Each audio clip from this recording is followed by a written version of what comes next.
గతంతో పోలిస్తే ఈసారి పంట దిగుబడి ఎక్కువగా రావడంతోనే ధాన్యం కొనుగోలు ఆలస్యం అవుతున్నాయని, దీనిని ప్రతిపక్ష బీఆర్ఎస్ పార్టీ నాయకులు రాజకీయం చేస్తున్నారని టీపీసీసీ ప్రధాన కార్యదర్శి నర్సాపూర్ నియోజకవర్గ కాంగ్రెస్ పార్టీ ఇన్ఛార్జ్ ఆవుల రాజిరెడ్డి ఆరోపించారు.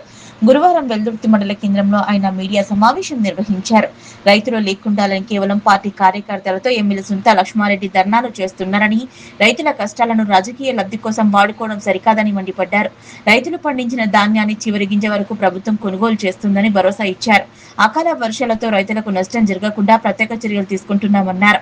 తూప్రాన్లో పెద్ద గోదాంను అద్దెకు తీసుకుని అక్కడికి ధాన్యాన్ని తరలించే ఏర్పాట్లు చేస్తున్నామని వివరించారు. రైతుల కష్టాల్లో ఉన్న సమయంలో రాజకీయాలు పక్కన పెట్టి అందరూ సహకరించాలని, రైతులను రెచ్చగొట్టే కార్యక్రమాలు మానుకోవాలని ప్రతిపక్ష నేతలకు హితవు పలికారు. ఈ కార్యక్రమంలో మెదక్ జిల్లా కాంగ్రెస్ అధికార ప్రతినిధి, వెల్దుర్తి మండల అధ్యక్షులు మహేష్ రెడ్డి, తాజా మాజీ వైస్ ఎంపీపీ సుధాకర్ గౌడ్, రాష్ట్ర ఫిషర్మెన్ కార్యదర్శి తలారి మల్లేష్, మాజీ అధ్యక్షుడు నరసింహారెడ్డి, సొసైటీ డైరీ కృష్ణగౌడ్, జిల్లా ఉపాధ్యక్షుడు నరేందర్ రెడ్డి, సీనియర్ నాయకులు జీతయ్య గారి కృష్ణ, మైసయ్య, బంజే రవి, శివలింగం, ఉప సర్పంచ్ నవీన్ యాదవ్, షేరిల గ్రామ అధ్యక్షులు బండా దాకుల్ యాదవ్ తదితరులు పాల్గొన్నారు. మరి దానినే రాజకీయంగా చేసుకొని పబ్బం గడుపుకోవాలనే ఆలోచన అనేది చాలా సిగ్గుమాలిన చర్య. రైతులకు కష్టాలు వచ్చినప్పుడు దాన్ని ప్రభుత్వం మీద నెట్టేయడమో, లేక మనకు వేరే ఏ పని లేక దానినే ఒక పనిలాగా సృష్టించుకొని దానినే మీడియాలో పదే పదే చూయించుకొని భూతద్దంలో చూయించుకొని పబ్బం గడుపుకునే స్థాయికి ఇలా బీఆర్ఎస్ పార్టీ దిగజారింది. ఇక స్థానికంగా ఉన్న ఎమ్మెల్యే అయితే రెండు ఉన్నాయి ఆమెకు. ఎప్పుడు నాకు పదవి హోదా ఉంది, నాకు ప్రోటోకాల్ ఉండాలి, అందరూ నా చుట్టే తిరగాలి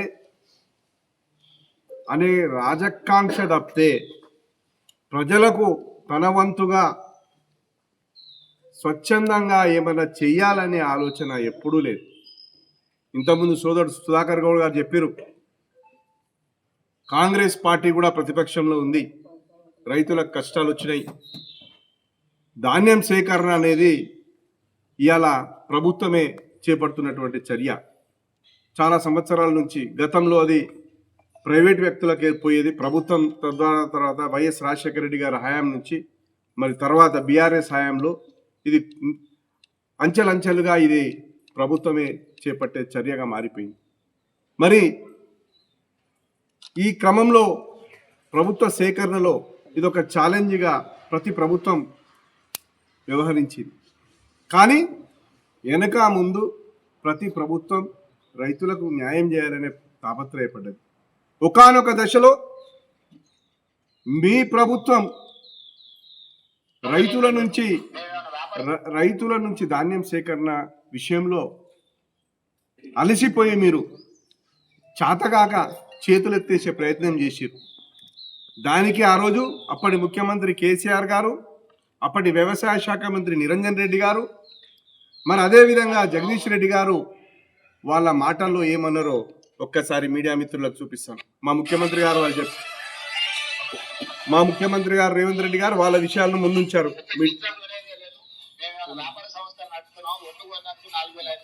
రాష్ట్ర ప్రభుత్వానికి లాస్ వచ్చేది. వరి ధాన్యం కొనుగోలు కేంద్రాలు ఉండవు, మనకు రైతు బంధు సదుపాయం రాదు. ఖరాఖండిగా చెప్తున్నాను నేను వ్యవసాయ శాఖ మంత్రిగా, దయచేసి మీరు వరి వేయకండి. వరి వద్దు అని చెప్పే విషయంలో మనకేం ముఖమాట లేదు అని మాట్లాడిన వాళ్ళు సిగ్గు లేకుండా కళ్ళాల కాడిపోయి కుక్కల కాడిపోయినాం. వర్షం వస్తే వడగండ వాన పడితే నష్టం పడితే రైతుకు సాయం చేయాల్సి పోయి ఆడ దిగి చెల్లింపు తీసుకున్నారు. రైతు చచ్చిపోతే దుఃఖంతో ముఖ్యమంత్రి గారు రేవంత్ రెడ్డి గారు మీడియాను ఉద్దేశించి గత ప్రభుత్వంలో ముఖ్యమంత్రి గారు అప్పటి మంత్రులు చెప్పిన మాటల్ని ఉదాహరించారు. అదే కాకుండా ఈరోజు మన జిల్లా మంత్రి హరీష్ రావు గారు, అదేవిధంగా స్థానిక ఎమ్మెల్యే, అదే కాకుండా స్థానిక నాయకులను పట్టుకొని రైతులు లేకుండా ఇక మనకు అవకాశం వచ్చింది, వాన ఎప్పుడు పడుతుందా, మనం ఎప్పుడు ప్రజలకు పోయి మనం రాజకీయ పబ్బం గడుపుకుందామా అని ఎదురు చూస్తున్నట్టుంది వాళ్ళ కార్యక్రమాలు చూస్తే. మీరు చూడండి, 2.5 సంవత్సరాలలో ఒక ప్రతిపక్ష పాత్రలో వాళ్ళు ఎప్పుడన్నా ప్రజా సమస్యల మీద పోరాటం చేసింది ఏమనుందా, ప్రజలకు ఉనగూర్చింది ఏమన్నా ఒక్కసారి ఆలోచన చేయండి.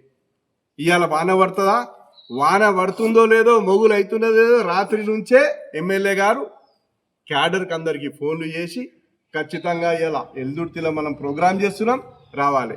పాపం ఇక్కడ స్థానిక బీఆర్ఎస్ నాయకులకు కూడా ఇంట్రెస్ట్ లేకుండే, ఎందుకంటే ఇది ఎప్పుడైనా ఎవరికైనా వచ్చే సమస్యనే, ఇది రాజకీయం చేయాల్సిన అవసరం లేదనేది స్థానిక బీఆర్ఎస్ నాయకుల మనోగతం నాకు తెలుసు. కానీ ఆమెకు రాజకీయ పబ్బం గడవాలి, పైన కనబడాలి. ఒక మాజీ మంత్రిగా చేసిన ఆమెకు ఏముంది, స్వచ్ఛందంగా కార్యక్రమాలు లేవు, మరి చేయాల్సింది ఏముంది, ఒక అవకాశం దొరికింది అనుకుంటుంది. కానీ పొరపాటు పడుతున్నారు ఎమ్మెల్యే గారు. ప్రజలు అన్నీ గమనిస్తారు, మీరు ఏమేం చేస్తున్నారు, మీరు రాజకీయాన్ని వాడుకుంటున్నారా, నిజంగా ప్రజలకు సేవ చేయాలని ఆలోచనతో ముందుకెళ్తున్నారు అనేది ప్రజలు గమనిస్తున్నారు. మా ముఖ్యమంత్రి గారు చెప్పారు, మీరు ఏం చేస్తున్నారు, వర్షాలనేటి ప్రకృతి పడ్డప్పుడు అవును పంట కొనడంలో జాప్యం జరుగుతుంది, అధికంగా దిగుబడి వచ్చింది, ఇది అందరికీ తెలిసిన విషయం. ఇయ్యాలి ఒక ఏ రైతునైనా అడగండి చెప్తారు, పంట ఎక్కువ వచ్చిందో రాలేదో. పంట ఎక్కువ వచ్చింది, మనం కొనుగోలు స్టార్ట్ చేయడం కొంచెం లేట్ అయింది. ఎందుకు అయింది అనే దానికి కూడా సహేతుకమైన కారణాలు ఉన్నాయి, లేబర్ ఇష్యూస్ ఉన్నాయి. మరి ఇవాళ మీకు బెంగాల్లో అయితేనేమి ఎన్నికలు జరిగితేనేమి కొన్ని రాష్ట్రాల్లో పండుగల కారణంగా అక్కడ నుంచి లేబర్ రావడం, లేబర్ సమస్య అనేది ప్రభుత్వం సృష్టించుకున్నది కాదు కదా, మనకు కూడా లేబర్ సమస్య ఉంటుంది. లేబర్ సమస్యను అర్థం చేసుకోగలగాలి. లేట్ స్టార్ట్ అయింది. అదేవిధంగా మీ ప్రభుత్వం చేసిన తప్పుల వల్ల ఇవాళ కొన్ని రైస్ మిల్లు మూతపడ్డాయి. ఇది నిజమా కాదా? ఇవాళ ఒక రైస్ మిల్లర్ని అడగండి, ఎవరి పరిపాలన వలన ఇవాళ రైస్ మిల్లు ఇవాళ ఈ పరిస్థితికి వచ్చినాయి. ఇలా మన వెల్దుర్తి మండలంలో మనం ప్యాడీ ప్రొక్యూర్మెంట్ చేసినప్పుడు మీ విలేకరులకు కూడా తెలుసు, ఒకటే ఒక రైస్ మిల్తోని మనం ధాన్యం సేకరణ చేపట్టినాం. ఇంత పెద్ద మండలకు ఒకటే ఒక రైస్ మిల్లును టేకప్ చేసిందా లేదా ప్రజలందరికీ తెలియదా? ఒకటే రైస్ మిల్లు ఉందని చెప్పి ఇక్కడ ధాన్యం ఎక్కువ ఉందని చెప్పి మిగతా రైస్ మిల్లర్ని కూడా ట్యాగ్ చేయడానికి మనం ప్రయత్నాలు చేసినాం. మరి రైస్ మిల్లర్స్ ఎందుకు వెనకపోతారు? ఈ రైస్ మిల్లర్స్ వచ్చిన ఈ పరిస్థితి రావడానికి కారణమే ఏ ప్రభుత్వం? బీఆర్ఎస్ ప్రభుత్వం కాదా? ఒక రైస్ మిల్లర్ని అడగండి. ఇదే ఎమ్మెల్యే గారు